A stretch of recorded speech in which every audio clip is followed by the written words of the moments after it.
मेरा नाम ईशा है। मैं काशीपुर में रहती हूँ। मेरी ये कहानी ससुराल में हो रहे मेरे ऊपर जुल्म पर है।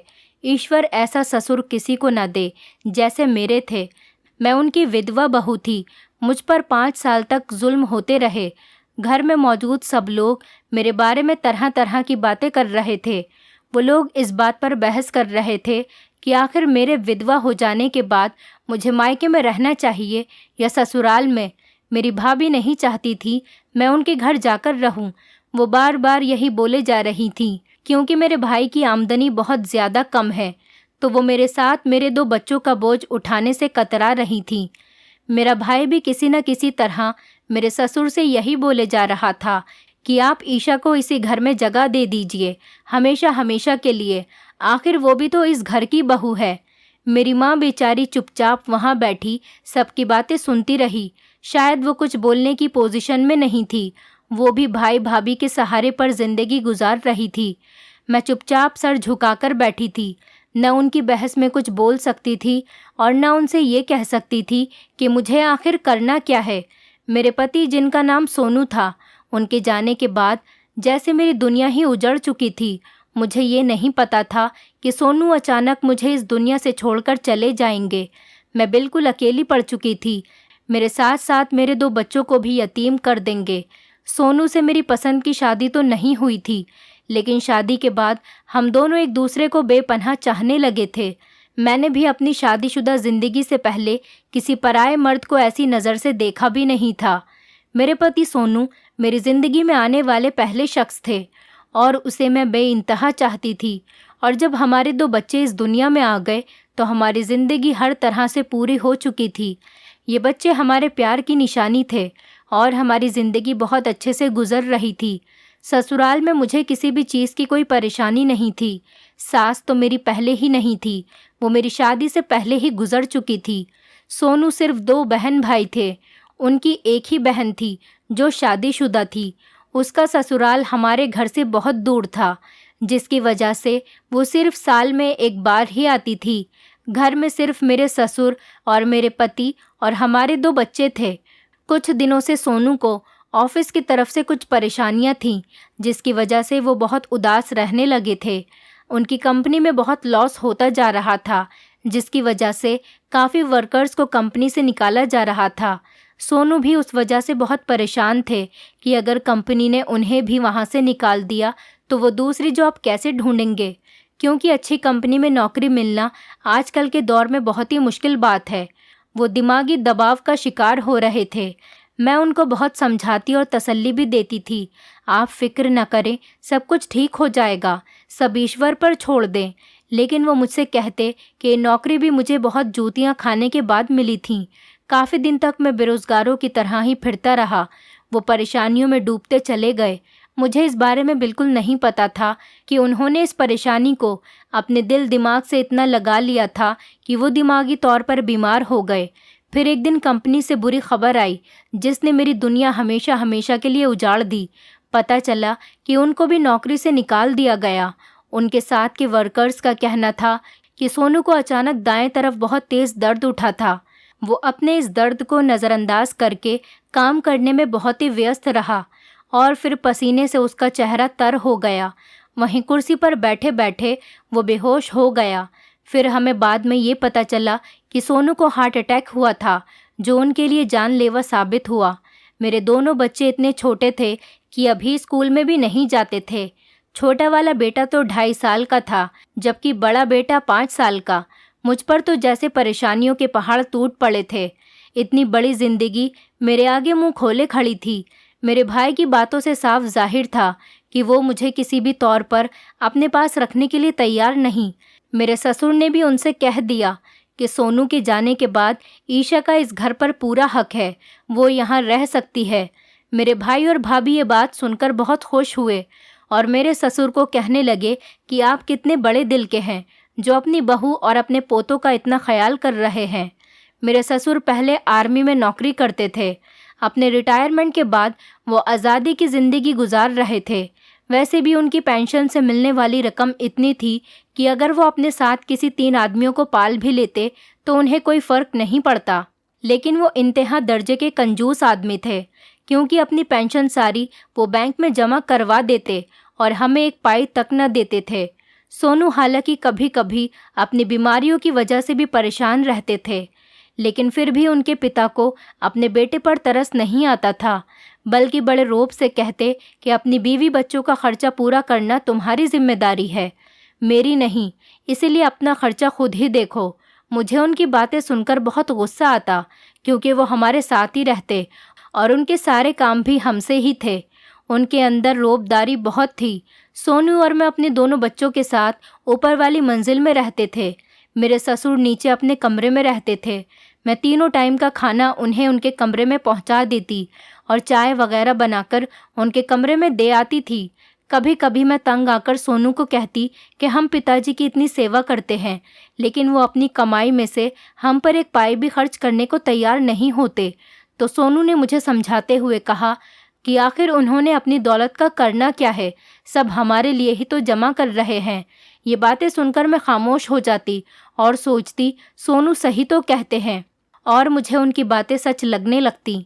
अब जबकि सोनू के जाने के बाद वो मुझे ऊपर वाली मंजिल देने को तैयार थे, तो उनकी बात पर मेरी माँ तो बेचारी कुछ भी नहीं बोली, लेकिन मेरे भाई भाभी की आंखें खुल चुकी थीं। मेरी भाभी शायद इस वजह से खुश हो रही थी कि विधवा ननंद उनके घर पर आकर न रहने लगे, जबकि मेरे ससुर ने पहले ही ये बोल दिया था कि ईशा और उसके बच्चे ऊपर वाली मंजिल में हमेशा हमेशा के लिए रहेंगे। ये सुनकर तो उनके सर से बला टल चुकी थी। मैं भी ये सोच रही थी कि अब मेरे ससुर के साथ मेरा पहले जैसा रिश्ता नहीं रहा था।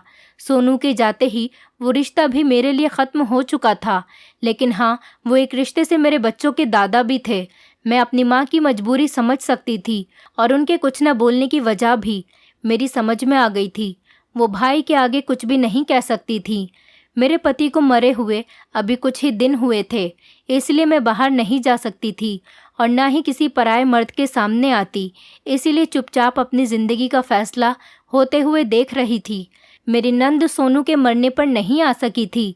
उसके बच्चा होने वाला था और डिलीवरी में 2 दिन ही बाकी रहे थे, लेकिन इस बेचारी का सदमे से बहुत बुरा हाल था। वो अपने भाई की खबर सुनते ही बहुत बेचैन हो गई थी, जो अपने भाई की मौत पर भी आखिरी बार उसको देखने नहीं आ सकी। इस हालत में वो सिर्फ दुख जताने के अलावा कुछ नहीं कर सकती थी।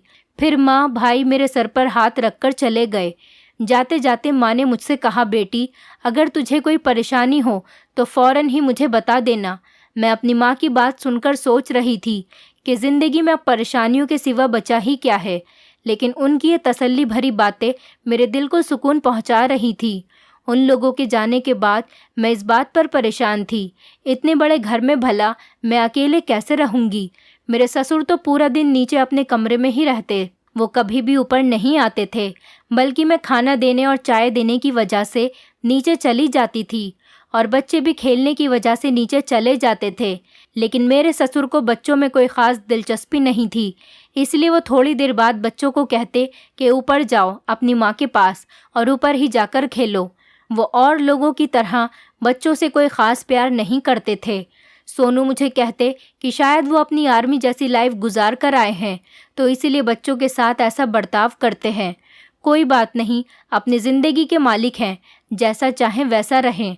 अब मैं अपनी छोटी छोटी ज़रूरतें पूरी करने के लिए अब अपने ससुर की मोहताज हो चुकी थी।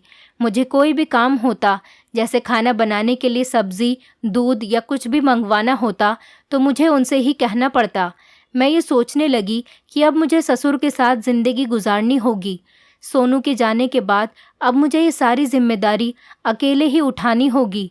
फिर मैं उठी और किचन में जाकर खाना बनाने लगी।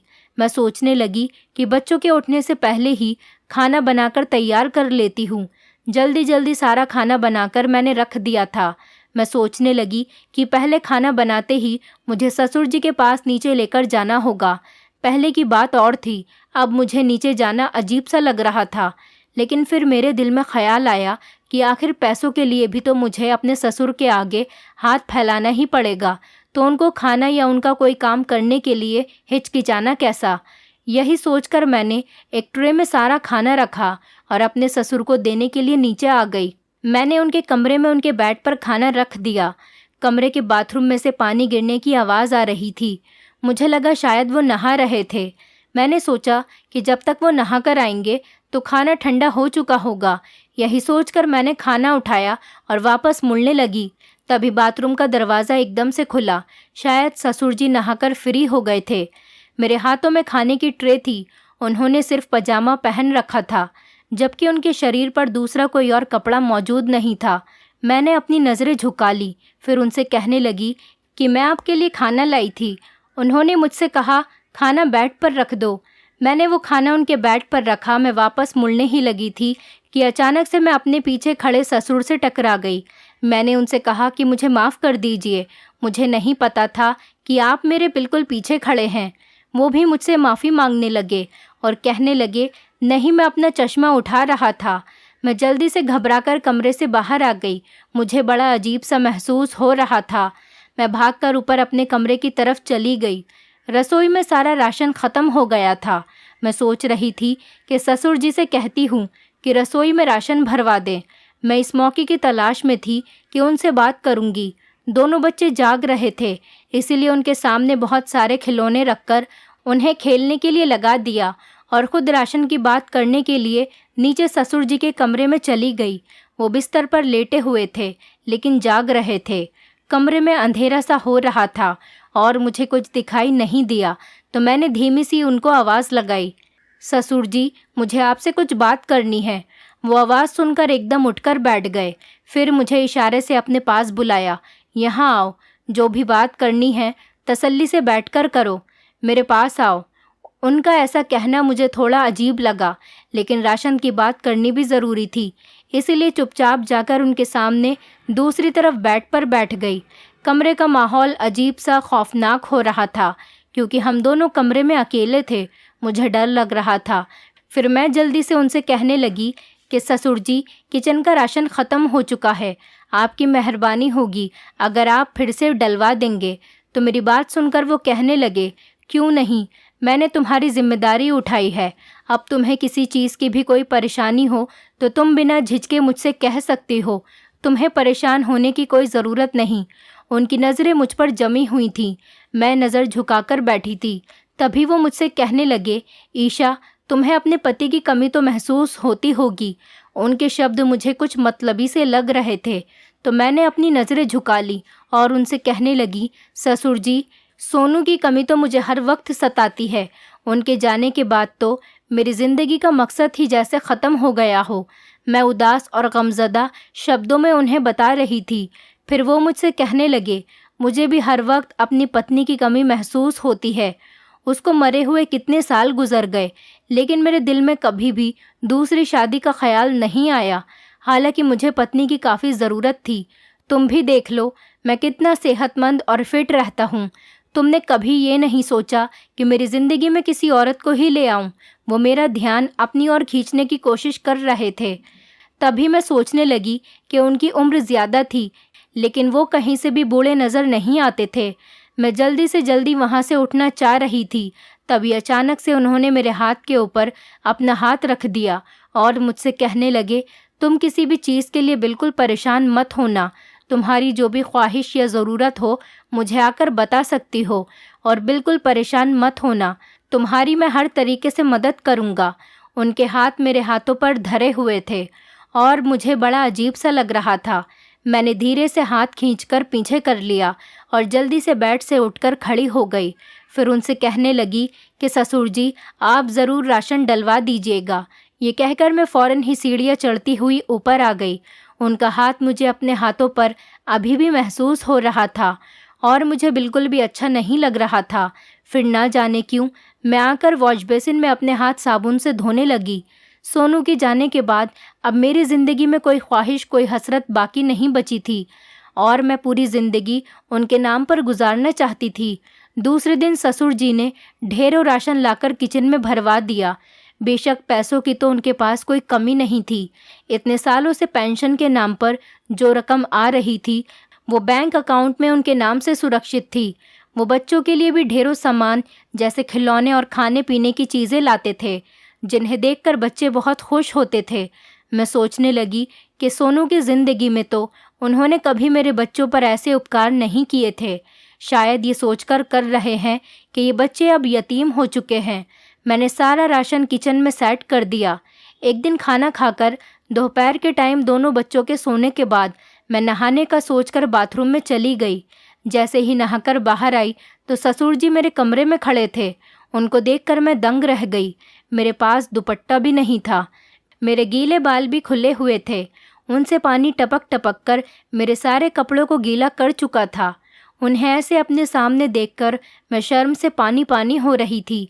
फिर मैं उनसे कहने लगी कि ससुर जी, आपको कोई काम था क्या? उनकी नज़रें मेरे शरीर से हट नहीं रही थीं। उनकी नज़रों से एक अजीब सी प्यास झांक रही थी। वो मुझे बिल्कुल अजीब महसूस करवा रहे थे। तभी वो मुझे देखते हुए कहने लगे कि आज मैं बहुत अकेलापन महसूस कर रहा था, इसलिए सोचा कि 2 घड़ी तुम्हारे पास आकर बैठ जाऊं। मैं भी नज़र झुकाकर बोली कि क्यों नहीं, आप ज़रूर मुझसे अपने दिल की बात कर सकते हैं। फिर वो मुझसे कहने लगे कि हम यहाँ बैठकर बातें कर सकते हैं। उन्होंने कहा, नहीं, यहाँ बात नहीं करनी, सही नहीं रहेगा। अगर हम यहाँ बातें करेंगे तो बच्चे अपनी नींद से जाग जाएंगे। दूसरे कमरे में चलते हैं। मैं उनकी बात मानने पर मजबूर थी, क्योंकि मेरा और मेरे बच्चों का सारा खर्चा उन्होंने ही तो उठाना था। इसलिए मैंने अच्छे से दुपट्टा ओढ़ा और उनकी बात मानकर दूसरे कमरे में चली गई। दूसरे कमरे में सिर्फ एक ही बेड बचा हुआ था। मैं जैसे ही बेड पर बैठी, वो भी मेरे बराबर में आकर बैठ गए। फिर मुझसे कहने लगे कि आज मुझे बहुत ज़्यादा अपनी पत्नी की याद आ रही है। जब वो जिंदा थी तो उसने कभी मुझे किसी चीज़ की कमी महसूस नहीं होने दी। मैं ये चाहता हूँ कि उनकी कमी तुम पूरी कर दो। फिर उन्होंने मेरा हाथ थाम लिया और मुझसे कहने लगे, देखो, इस शहर में मेरी बड़ी इज्जत और मकाम है। सब लोग मुझे इज्जत की निगाह से देखते हैं। मैं नहीं चाहता कि कल को मेरे बारे में कोई ये कहे कि मैंने अपनी जवान बहू को अपने साथ रखा हुआ है। इसलिए तुम घर की बातें किसी के सामने नहीं करोगी और न ज़्यादा यहाँ किसी औरत को मुंह लगाकर उसे घर बुलाओगी। मुझे अपने घर में औरतों का आना जाना ज़्यादा पसंद नहीं। मैं उनकी बात हैरत से सुन रही थी और उनके अचानक हाथ पकड़ने पर हैरत में आ गई थी। मैंने धीरे से अपना हाथ उनके हाथ से छुड़वाया। फिर सर झुकाकर कहने लगी कि ससुर जी, आप फिक्र न करें, जैसा आप कहेंगे मैं वैसा ही करूँगी। यहाँ कोई औरत नहीं आएगी और मैं किसी को भी अपने घर की बात नहीं बताऊंगी।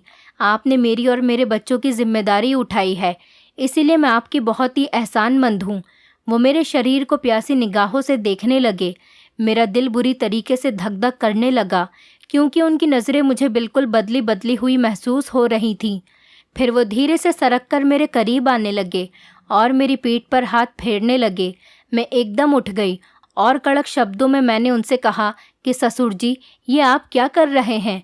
मेरे मुंह से घुटी घुटी सी आवाज़ निकली थी, क्योंकि मुझे ऐसा लग रहा था जैसे वो कुछ मेरे साथ गलत करना चाहते हैं।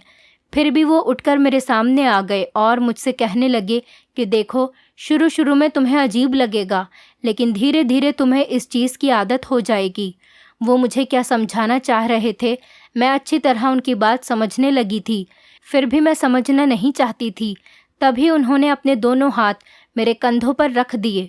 वो मुझसे कहने लगे, देखो, मैंने तुम्हारी इतनी भारी जिम्मेदारी उठाई है, इसके बदले तुम्हारा भी तो कुछ हक बनता है। तुम्हारा काम यह है कि तुम भी मुझे खुश करो। आज तो मैं जा रहा हूँ, लेकिन तुम अच्छी तरह सोच लो, समझ लो, तुम्हें मुझे हर हाल में खुश करना ही होगा। उन्होंने मुझे अपनी गंदी निगाहों से देखा और कहते हुए नीचे चले गए। मैं मन ही मन घबरा रही थी और मेरा शरीर कँपा रहा था। उनके इरादे मुझे लेकर बहुत गलत हैं। भला ये कैसे हो सकता था? आखिर वो मुझे किस तरीके से खुश करने को कह रहे थे?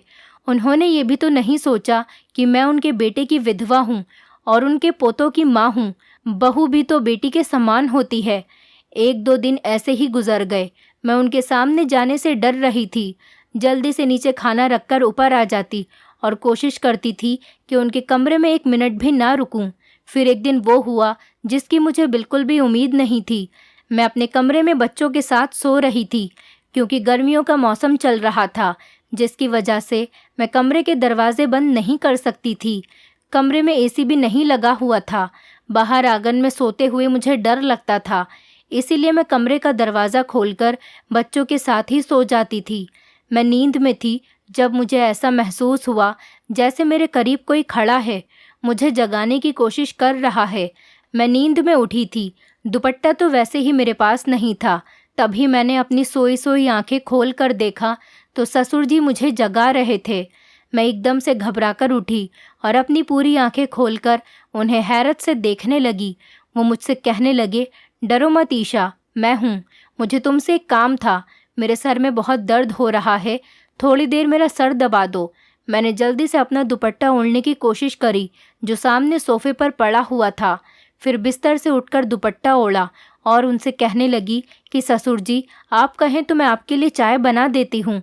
तो वो कहने लगे, नहीं चाय नहीं, बल्कि बस तुम मेरा एक काम कर दो, अपने इन खूबसूरत हाथों से मेरा सर दबा दो। चाय में कैफ़ीन होता है जिसको पीने से और भी ज़्यादा दर्द होगा। फिर वो मुझसे बार बार कहने लगे कि मैं नीचे कमरे में तुम्हारा इंतज़ार कर रहा हूँ। ये कहते हुए वो नीचे चले गए। मैं हैरान और परेशान सी खड़ी थी। आधी रात के इस समय नीचे उनके कमरे में जाना मुझे किसी पहाड़ चढ़ने के बराबर लग रहा था, लेकिन उनकी बात मानना भी ज़रूरी था क्योंकि उनकी नाराज़गी मैं मोल नहीं ले सकती। आखिरकार वो मुझे और मेरे बच्चों को पाल रहे थे। अपनी मजबूरियों के बारे में सोचते हुए मेरे कदम नीचे की तरफ उठने लगे। कमरे का दरवाज़ा मैंने हल्के से बंद कर दिया था ताकि बच्चे ना उठ जाएं। नीचे कमरे का दरवाज़ा पहले से ही खुला हुआ था। वो जैसे मेरे आने का इंतज़ार ही कर रहे थे। फिर मुझे आता देखकर वो बेड पर लेट गए और मुझसे कहने लगे कि जल्दी से मेरा सर दबा दो। कब से मैं तुम्हारे आने का इंतज़ार कर रहा हूँ और सोने की कोशिश कर रहा हूँ, लेकिन मुझे नींद नहीं आके दे रही। मैं धीरे से उनका सर दबाने बैठी और हल्के हल्के से उनकी सर को दबाने लगी। थोड़ी देर तक सर दबाती रही। फिर अचानक से उन्होंने अपना सर उठाकर मेरी गोद में रख दिया।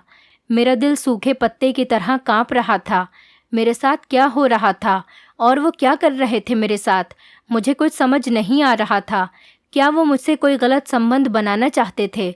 मैं धीरे से उठने लगी कि अचानक उन्होंने एक झटके से मुझे खींचकर अपने ऊपर गिरा लिया। तभी मैंने ज़ोर लगाकर उनसे अपने आप को छुड़ाने की बहुत कोशिश की, लेकिन उनका वजूद ताकतवर था। उन्होंने मुझे इतनी दूर से जकड़ा हुआ था कि अपनी कोशिशों के बावजूद भी मैं खुद को छुड़ा न सकी। फिर उनसे कहने लगी कि ससुर जी, आप ये सब क्या कर रहे हैं? आप ऐसी गंदी हरकतें मेरे साथ कैसे कर सकते हैं? मैं आपके मरे हुए बेटे की बीवी हूँ। कम से कम आप अपने उस बेटे का ही ख्याल कर लीजिए। तो वो मुझे गुस्से से चिल्लाकर कहने लगे, तुम्हारा मेरे बेटे के साथ रिश्ता तब तक था जब तक तुम उसकी पत्नी थी। उस वक्त तुम मेरी बहू भी थी, लेकिन जैसे ही मेरा बेटा मर गया उसके बाद से ही तुम सिर्फ मेरे लिए पराई हो। तुम्हें इस घर में रहना है तो मेरे मुताबिक मेरी हर शर्त को मानना पड़ेगा। उन्होंने एक झटका देकर मुझे बेड पर गिरा दिया। उन्होंने मेरे वजूद को बिल्कुल बेबस कर दिया था। मैं किसी ज़ख्मी परिंदे की तरह फड़फड़ा रही थी। उनको अपनी ज़िंदगी में इतने सालों बाद कोई औरत मिली थी और सारी कसर उन्होंने मेरे ऊपर निकाल दी। आखिरकार उन्होंने मुझे अपने जिस मकसद के लिए इस्तेमाल करना था वो आज अपने इस मकसद में कामयाब हो चुके थे। मैं बिल्कुल बेबस सी उनके बेड पर पड़ी थी। जब उनका मुझसे दिल भर गया तो वो मुझसे कहने लगे कि जाओ, अब तुम ऊपर जाओ, और ख़बरदार तुमने अगर किसी को इसके बारे में कुछ बताया तो वैसे भी लोगों को पता है कि मैं कितना शरीफ इंसान हूँ। मोहल्ले में मेरी बहुत इज्जत और नाम है। अगर तुमने किसी के सामने भी अपनी ज़बान खोली तो मैं सब लोगों को यही कहूँगा कि अपने पति के मरने के बाद तुम मुझसे अपने नाजायज़ संबंध बनाना चाहती थी, और तुम्हारी बदकिरदारी साबित करने में मैं चंद मिनट भी नहीं लगाऊंगा। मैंने अपना सस्ता सा वजूद उठाया और अपने ज़ख्मी दिल को लेकर सीढ़ियों पर दौड़ते हुए अपने कमरे में चली गई। मेरे दोनों मासूम बच्चे बेखबर सो रहे थे। उन्हें ये नहीं मालूम था कि उनकी माँ के ऊपर क्या क़यामत गुज़र चुकी है। मैं जिन परेशानियों से गुज़र रही थी उनसे मेरा दिल फटा जा रहा था। फिर मैं बाथरूम में नहाने के लिए चली गई। मुझे अपने वजूद पर हद से ज़्यादा घिन महसूस हो रही थी। दूसरी सुबह मेरे लिए इससे भी ज़्यादा ख़तरनाक साबित हुई। मैं अपने ज़ख्मी वजूद को लिए किचन में नाश्ता बना रही थी। मेरा दिल भी किसी काम को नहीं चाह रहा था। मैं अब नीचे भी जाने से कतराती थी, लेकिन मुझे अपने ससुर को नाश्ता भी देना था, क्योंकि मुझे अच्छी तरह मालूम हो गया था कि उन्होंने मुझे इस घर में रखकर अपना कितना बड़ा फ़ायदा सोचा था, और अपने इस फ़ायदे को अब वो हासिल कर चुके थे। जब मैं नीचे नहीं गई तो वो खुद ही ऊपर आ गए। मुझसे किचन में आकर कहने लगे, तुम आज नाश्ता लेकर नीचे क्यों नहीं आई? तो मैंने उनकी बात का कोई जवाब नहीं दिया और चुप ही खड़ी रही। वो धीरे से कहने लगे, देखो, रात को जो कुछ भी हुआ उसको भूल जाओ, अपनी ज़िंदगी इसमें गुजारो, खाओ पियो और ज़िंदगी के मज़े लो। अगर मुझे ऐसे ही खुश करती रहोगी तो मैं भी तुम्हें हमेशा खुश ही रखूँगा, बहुत सारे ऐशो आराम तुम्हें दूंगा। मैंने उनकी बात सुनकर गुस्से से अपना मुंह उनकी तरफ से मोड़ लिया, फिर चुपचाप नाश्ता रखकर उनकी ट्रे में उनको दे दिया। अब तो जैसे मेरी ज़िंदगी ने नया मोड़ लेना शुरू कर दिया था। सारा दिन घर में मैं और मेरे ससुर और मेरे बच्चे ही रहते थे। बाहर का कोई भी आदमी या औरत घर में नहीं आता था। अब वो हफ्ते में 1 या 2 बार मेरे साथ यही पाप करने लगे थे। कई बार दिल में ख्याल आता कि अपनी माँ और अपने भाई को ससुर की असलियत के बारे में बताकर हमेशा हमेशा के लिए अपने बच्चों को लेकर यहाँ से कहीं चली जाऊँ। इस घर से चली तो जाऊँ, लेकिन फिर ये सोचकर डर जाती थी कि कहीं मेरे ससुर भाई को ये ना कह दें कि मेरा ही किरदार बुरा है। और फिर उन्होंने अपने इतने सालों से शादी भी तो नहीं की थी। अक्सर लोग उन्हें यही कहते हैं कि उन्होंने अपनी ज़िंदगी में सिवाय एक ही औरत के दूसरी किसी औरत से प्यार नहीं किया और ना ही वो किसी औरत की तरफ आंख उठाकर भी देखते थे। लेकिन लोग ये नहीं जानते थे कि वो अपने अंदर ही अंदर मेरे लिए कितने गंदे ख्याल रखते थे और मेरे साथ जो कुछ भी करते वो सब एक पाप था। कुछ दिन यूं ही गुजरते रहे और मैं हर रोज़ उस गंदे माहौल में घुटती रही। दिन ब दिन मेरे लिए एक सज़ा की तरह हो गया था। उन्होंने मेरे बच्चों को शहर के सबसे मशहूर स्कूल में एडमिशन भी करवा दिया था। उनका कहना था कि अगर तुम मेरा कहना ऐसे ही मानती रही तो वो मेरे बच्चों को यूं ही अय्याशियाँ कराते रहेंगे और उनके आराम के लिए हर अच्छी से अच्छी चीज़ घर में मौजूद कर देंगे। लेकिन मैं अंदर से ख़त्म होती जा रही थी। मुझे ऐसा लगता था जैसे मैं किसी न किसी दिन जहर की गोलियां खाकर अपनी जान ले लूँगी। हर दूसरे दिन उनके बिस्तर पर जाना मुझे ऐसा लगता जैसे मैं जलते हुए अंगारों पर कदम रख रही हूँ। मैं हर रोज़ उस आग में जल रही थी और मेरी आत्मा उसमें भस्म होती जा रही थी। मुझे जीने से ज़्यादा अब मरना आसान लगने लगा था। पर जब मुझे अपने बच्चों का ख्याल आता तो सोचती, मेरे मरने के बाद इन बच्चों का क्या होगा? ये बच्चे मेरे और सोनू की निशानी हैं।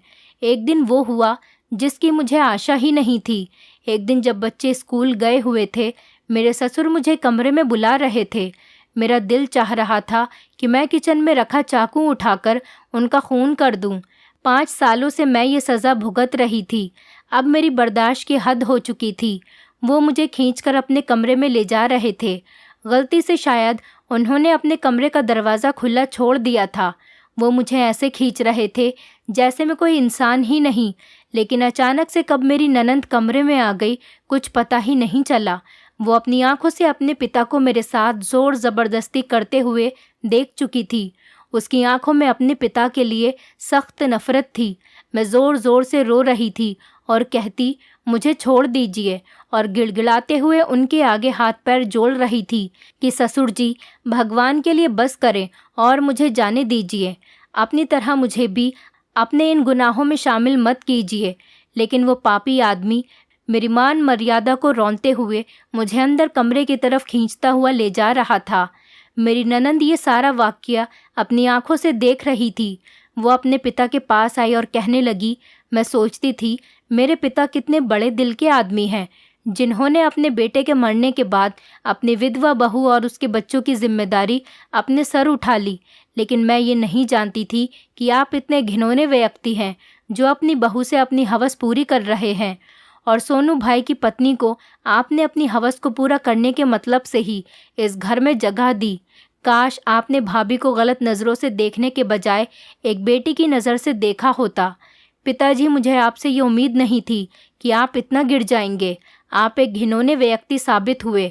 आज मेरा सिर शर्म से झुक गया कि जिस पिता की मैं इतनी इज्जत करती थी, आज वो मेरी नज़रों से हमेशा हमेशा के लिए गिर गया। अब मैं आपसे कहती हूँ कि आज से मेरा आपसे कोई रिश्ता नहीं रहा और मेरा बाप मेरे लिए मर गया। और आप भूल जाना कि आपकी भी कोई बेटी थी, क्योंकि जो शख्स दूसरों की बेटी को बर्बाद करके रख दे, वो शख्स इंसान नहीं बल्कि हैवान कहलाने के लायक है। मेरी ननंद रोती हुई वहाँ से चली गई और ससुर जी चुपचाप उसकी बातें सुनते रहे। जिनको अभी तक उस रिश्ते का एहसास नहीं हुआ था, वो ज़मीन को ऐसे देखते रहे जैसे अभी उस ज़मीन में दफन हो जाएंगे। फिर एक दिन पता चला कि वो अपना सब कुछ छोड़ छाड़ कर कहीं चले गए। किसी को उनके बारे में कुछ पता नहीं चल सका आखिर वो कहाँ चले गए थे, लेकिन उनके कमरे में एक कागज़ रखा हुआ था जिस पर वसीयत बनी हुई थी। वो अपना सब कुछ मेरे और मेरे बच्चों के नाम कर गए थे।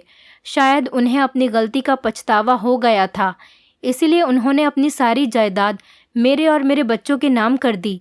जैसा मेरे साथ हुआ ऐसा किसी की पत्नी के साथ नहीं होना चाहिए। मैं दुआ करती हूँ कि हर विधवा औरत को भी अच्छी ज़िंदगी और इज्जत मिले। दोस्तों, उम्मीद करती हूँ आपको हमारी कहानी पसंद आई होगी। कहानी पसंद आई है तो वीडियो को लाइक करें, चैनल पर नए हैं तो चैनल को सब्सक्राइब करें और हाँ, नोटिफिकेशन बेल को ज़रूर दबाएं ताकि अगली अपडेट सबसे पहले आपको मिले।